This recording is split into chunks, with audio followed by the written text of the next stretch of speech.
Pinaghahanap naman ng pulisya ang isang armadong lalaki na namataan umano sa isang barangay sa Lapu-Lapu City sa Cebu.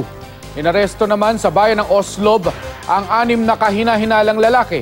Makibalita tayo kay Chona Carrion ng GMA Cebu.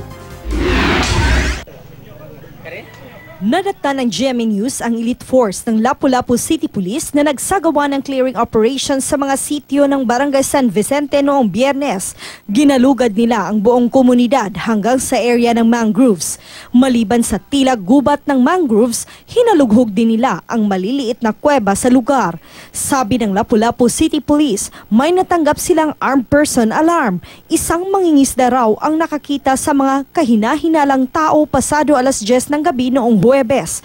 Ayon sa mangingisda, hindi siya pamilyar sa mga lalaki na nakita niya sa malawak at makapal na mangrove area. Wala namang nakitang kahina-hinalang tao ang mga otoridad sa lugar. So imong pagtuo, unsa man to sila? Murag na gito sila kanang dautan nga toyo nga ri kay ngano mag-unsam sila diri nga di man sila taga-isla. Malaking hamon daw sa pulisya ang paghahanap sa kinalalagyan ng naiulat na mga armadong lalaki. Pinaaalahanan nila ang lahat na manatiling mapagmatsyag at kaagad na i-report ang mga pangyayari sa kanilang paligid. Let us all vigilant at magmasid sa ating kapaligiran. Kung may makita tayong unusual, i-report natin sa kapulisan at yung totoo lang ang i-report natin para hindi magpanik yung kababayan natin.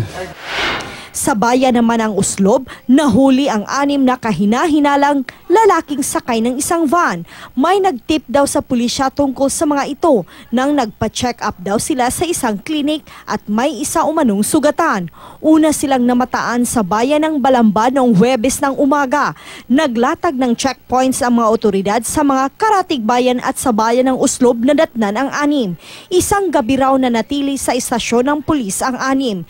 Pinakawala naman ang 6 kinabukasan dahil lumabas na mga negosyanteng mula sa bantayan ang 6 at papunta raw ng Negros para magnegosyo. Wala rin daw sugatan sa 6 pero may isa raw sa kanila na may STD o sexually transmitted disease. Panawagan naman ng mga otoridad sa lahat, huwag na mag-report ng kalukuhan o impormasyong gawa-gawa lang. Chona Carrion, Nagbabalita, Pilipinas.